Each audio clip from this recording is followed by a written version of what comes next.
오늘 사건은요, 일본 역사상 가장 기이하고 엽기적인 살인사건입니다. 일명 기타큐슈 일가족 강금살인 사건. 오늘 사건의 주범인 마츠나가 후토시, 그는 기타큐슈의 부유한 가정에서 태어나 어머니와 할머니의 사랑을 듬뿍 받고 자랐습니다. 학교에서도 모범생으로 통했죠. 그런데 시간이 흘러 청소년기에 접어들면서 점점 변하기 시작합니다. 성격은 폭력적으로 변했고 여학생들과 매일같이 부적절한 관계를 맺으면서 학교에도 나가지 않고 양아치 행동을 하기 시작한 거예요. 그가 17살이 됐을 때 가출한 한 여학생을 집으로 유인 관계를 가집니다. 그런데 와, 임신했네? 이걸 그 여학생의 부모님이 알아버렸네. 가만히 있겠습니까? 이 여학생의 부모님이 이를 학교에 항의하게 되면서 마츠나가 후토시 퇴학당합니다. 퇴학당하고 2년도 채 안 돼 19살 때 이 남자 결혼해요. 아들까지 낳죠. 그런데 잘 살았겠습니까? 지속적으로 계속 아내를 때리는 거예요. 이뿐이게요. 바람은 또 얼마나 지독하게 펴대는지. 불륜녀만 10명 넘게 있었대요. 그 중에 한 명이 1살 어렸던 오가타 준코. 그녀는 유치원 교사였습니다. 성격이 대체적으로 얌전하고 크게 생활도 일반인과 다르지 않았어요. 그런데 문제는 딱 이때쯤 본인의 부주의로 유치원생 중 한 명이 크게 다친 거예요. 아니, 약간 다친 겁니다. 그런데 이 아이의 아버지가 이 지역의 야쿠자야. 이때부터 준코는 지속적으로 이 야쿠자들에게 협박을 당하고 있는 상황이었습니다. 심리적으로 얼마나 힘들었겠어요. 되게 우울하고. 이때 그녀 앞에 나타난 사람이 누구? 마츠나가 후토시였던 거예요. 후토시와 준코, 이 둘은요, 같은 학교 동창이었습니다. 그런데 그렇게 친했던 사이는 아니었어요. 우연히 후토시가 졸업 앨범을 보다가 준코가 눈에 들어오네? 바로 전화를 걸었던 거예요. 준코가 심리적으로 굉장히 힘들어하고 있을 때 말이죠. 후토시가 전화로 나를 위로해주고 괜찮을 거다, 내가 지켜주겠다 이렇게 말해주니 안 흔들리겠습니까? 덫에 걸린 거예요. 준코는 후토시와 관계를 맺은 후 그가 자기 인생의 반쪽이라고 확신하게 됐습니다. 앞서 언급했지만 이때 후토시 본처가 있었어요. 그런데 내 알바야? 준코는 전혀 개의치 않았습니다. 준코의 어머니 또한 그가 유부남이라는 걸 알고 절대 결혼 안 된다, 헤어져라 반대했습니다. 하지만 이때 후토시, 저 준코 정말 사랑합니다. 본처 바로 정리하고 그녀와 함께 하겠습니다. 너무 착한 웃음을 보이면서 이 부모님한테 믿음을 준 거예요. 그래서 결론은 준코의 어머니 시즈미는 이 둘의 교제 허락하게 됩니다. 그러면서 후토시와 준코 동거를 시작해요. 그런데 웬걸? 지버를 개줍니까? 준코가 일기장에 쓰는 버릇이 있었나봐요. 그걸 후토시가 다 읽은 거예요. 그리고 때리는 겁니다. 야, 너 이 새끼는 누군데 네 일기장에 적혀있냐? 얘가 네 전남자친구냐? 무슨 의처증처럼 매일같이 때려. 그러니까 참다 준코가 그만 좀 하라고, 어떻게 해야 내 사랑을 믿겠냐고. 그랬더니 실제로 후토시가 그랬대요. 그럼 담배를 네 팔뚝에 지져서 내 이름 좀 새겨줘. 이거 하겠습니까? 오히려 이 말에 소름이 돋아가지고 준코 같이 살던 집을 나와 본집으로 돌아갑니다. 여기서 이제 엄마 시즈미가 보게 된 거예요. 내 딸 몸에 있는 멍들을. 이거 어떻게 가만히 있습니까? 후토시에게도 준코에게도 헤어지라고 다그쳤죠. 그랬더니 이 이후 후토시 어떻게 한지 아세요? 와, 어느 날 후토시가 어떠한 핑계를 대면서 준코 엄마인 시즈미를 불러냅니다. 그리고는 호텔로 유인, 성폭행해요. 이게 무슨 개같은 상황이야. 그리고 바로 준코한테 연락합니다. 네 엄마가 날 먼저 유혹했다고, 네 엄마가 날 호텔로 이끌었다고, 난 어쩔 수가 없었다고. 엄마와 딸 사이를 갈라놓으려고 준코 앞에서 그녀 엄마를 모함하는 것뿐만이 아닌 이 기회를 빌어 가족들과 연락 다 끊으라고 강요해요. 그런데 여기서 팩트, 지금까지도 이 후토시 본처와 이혼한 상태가 아니었다는 겁니다. 그 다음에 첫 번째 아내가 가정폭력을 견디다 못해 아들을 데리고 도망쳐요. 그러면서 이 사건에 가장 운이 좋은 사람이 됐습니다. 그는 1983년 월드라는 회사를 차려 이불 판매 사업을 시작합니다. 여러 직원들을 두게 되는데 와, 잘 대해줬을까요? 아니죠. 직원들도 괴롭히기 시작합니다. 막장이에요. 싸구려 이불을 가져다가 직원들한테 고가로 팔아오라고 강요하고 직원들한테도 할당량을 강제로 부과. 그 할당량을 다 채우지 못하거나 그냥 내 기분이 나쁘면 3층 방음 처리가 된 한 방에 가둬요. 그리고 그 방 안에서 전기봉을 들고 직원들을 막 폭행하기 시작합니다. 전기 충격을 주면서 욕을 하는 거예요, 직원들을. 아니, 이해가 안 되는 부분이 있어요. 사장이 이렇게 사이코면 그냥 그만두면 되는 거 아닌가? 그런데 그렇게 하지 못했던 이유가요, 이놈이 전기 충격을 막 가하면서 이런 말을 하는 겁니다. 나랑 친한 야쿠자들이 있어. 사표 쓴다? 경찰에 신고한다? 어디 해봐. 내가 바로 야쿠자 시켜서 너 그리고 니네 가족들까지 내가 싹 다 죽여버릴 테니까. 협박을. 전기 충격까지 가하는 또라이 새끼예요. 이런 놈이 진짜 내 가족들까지 손 안 대겠습니까? 이게 무서워 선뜻 그만두지 못했던 겁니다. 하지만 시간이 흘러 한 직원이 용기 내 경찰에 이를 고발하면서 1992년 7월 막을 내렸고 후토시는 사기죄와 공갈 협박죄로 지명수배를 당해요. 이때 후토시는 체포되기 싫거든 도주 생활을 시작하는데 혼자는 외롭잖아요. 준코를 데리고 도주합니다. 그 과정에서 준코, 후토시의 아들을 2명이나 낳아요. 애 낳고 정신 차렸을까? 아니죠. 돈이 부족할 때마다 후토시는 준코에게 얘기합니다. 야, 니네 엄마 아빠한테 돈 좀 보내달라 그래.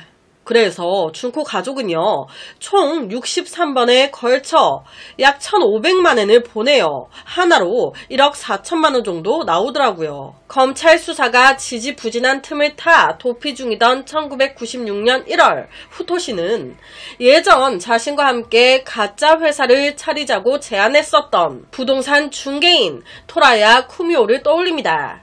쿠미오는 당시에 아내와 이혼 후 10살 난 딸과 함께 살고 있었어요. 그는요, 사람 좋은 척 웃으면서 쿠미오를 클럽이나 좋은 곳에 많이 데리고 다닙니다. 술을 엄청 먹여요.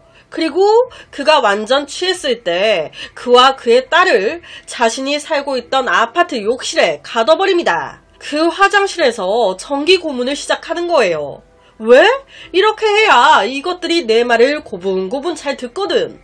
실제 후토시가 제일 재밌어하고 좋아했던 게 쿠미오를 욕조에 묶어두고 전기 고문하는 거였대요. 아, 네가 괴로워하는 모습을 보니까 내 스트레스가 확 풀린다 야. 후토시는요, 쿠미오 가족들에게도 돈을 요구합니다. 그리고 밥을 제대로 줬겠어요? 매일 국수 딱 한 그릇만 주고요. 야, 쿠미오, 배고파? 그러면 여기 내가 방금 똥 싼 거야. 이거라도 핥아 먹어. 와, 1996년 2월 34살이었던 쿠미오는 결국 후토시에게 고문당하다가 사망합니다. 쿠미오가 죽어버렸어요. 남은 건 그의 10살 난 딸뿐. 이때부터 후토시는 가스라이팅에 들어갑니다. 자, 여기 아빠 팔 보이지? 여기 세게 물어. 얼른 물어. 살점이 뜯어져 나갈 정도로 세게 물라고 시킨 거예요. 그리고 그걸 사진으로 찍습니다. 왜? 자, 잘 봐. 네 아빠 몸에 네 치아 자국이 있어. 이게 무슨 말인지 알아? 네가 아빠를 죽였다는 거야. 네가 아빠를 죽게 만든 이 학대에 가담했다는 증거라고. 경찰이 와서 네 치아 자국을 보고 바로 널 살인죄로 체포할 거야. 네가 죽였으니까. 이런 말을 절망적인 어린 소녀한테 계속 하는 거예요. 세뇌시키는 겁니다. 네가 아빠를 죽인 거야. 후토시는 쿠미오의 딸과 준코에게 쿠미오의 시신을 처리하게 합니다. 딸한테 자기 아버지 시신을 다 토막내라고. 그리고 바닷가에 버려.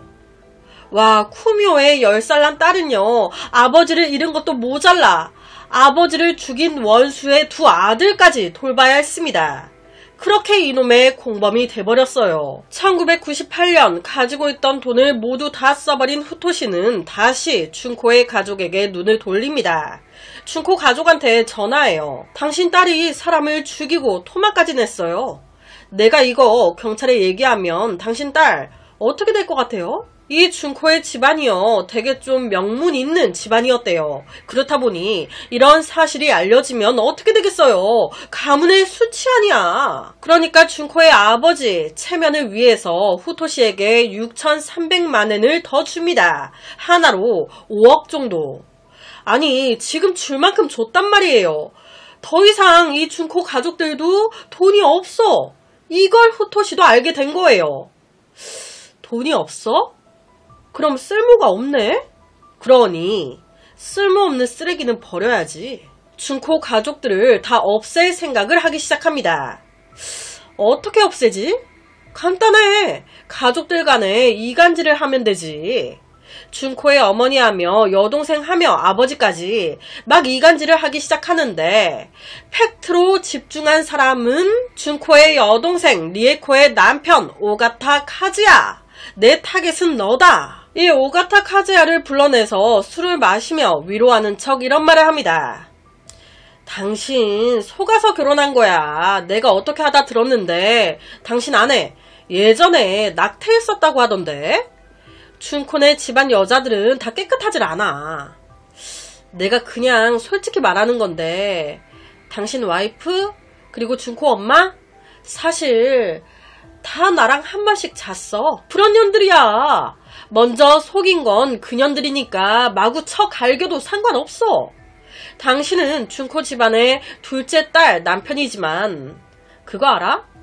그들 집안의 땅 네 거 한 평도 없어. 결국 카즈야는요, 후토시의 이런 꼬드김에 넘어가 사실 확인도 해보지 않고 장인 장모와 아내를 막 때리기 시작합니다. 그리고 후토시의 이런 세뇌 아래 해선 안 될 행동까지 해요. 자신의 10살 난 딸과 5살 아들을 자기 손으로 후토시에게 넘긴 겁니다. 여기서 소름은 이것까지 모두 후토시의 계획이었다는 거예요.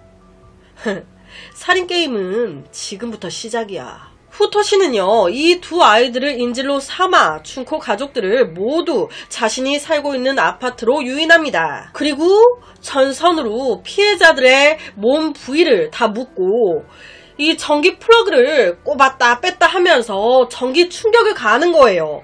그렇게 한 명 한 명 신경 쇠약 상태로 만드는 겁니다. 이래도 내 말 안 들어?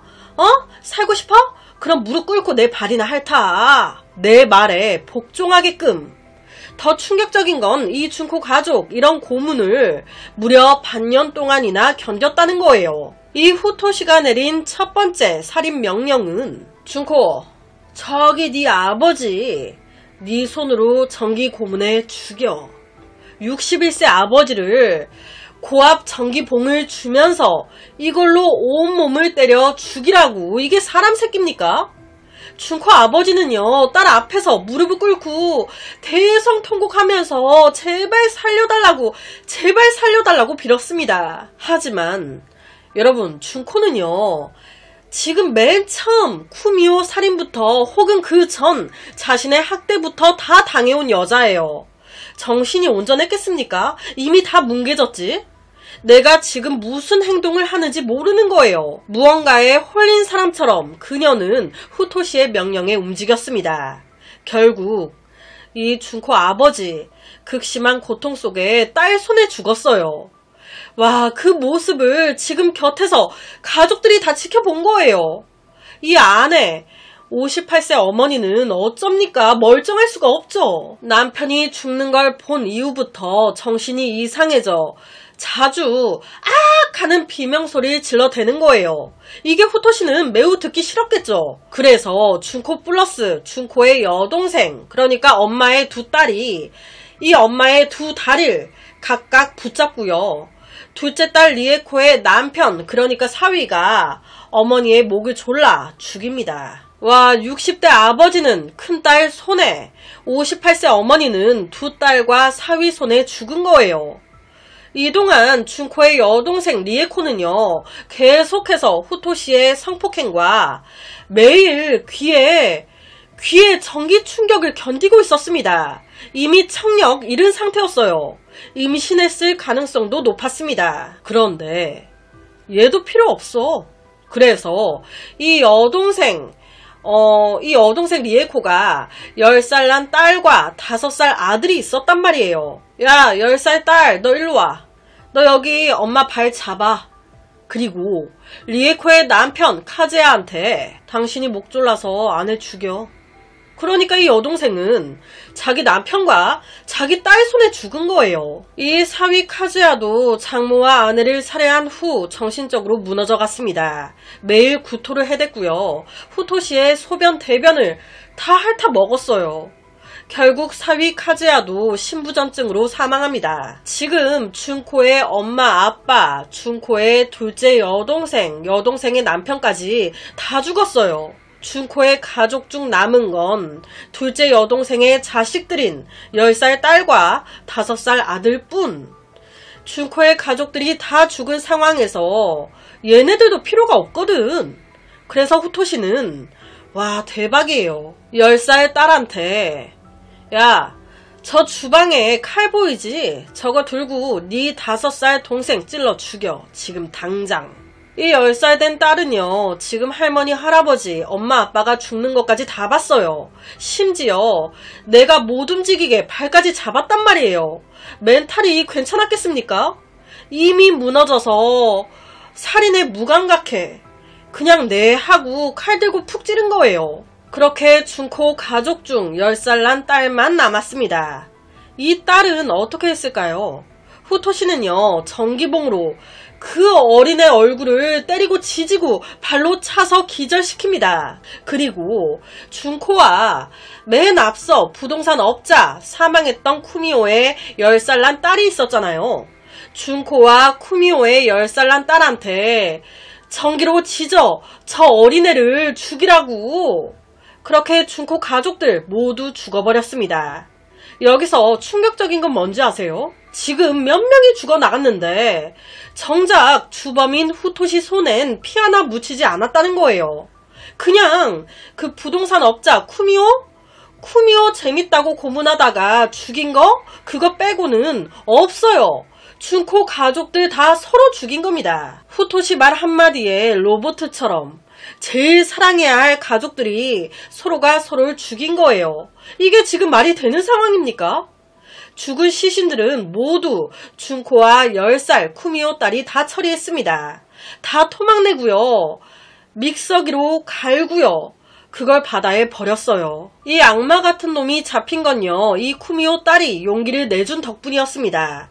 무려 7년 동안 이런 통제당하는 삶을 살다가 이 10살이었던 쿠미오 딸이 17살이 됐을 때 도저히 이 비인간적인 생활을 참을 수가 없어. 그래서 여러 방법을 동원해 아파트에서 탈출, 경찰서로 달려가 모든 걸 털어놓은 겁니다.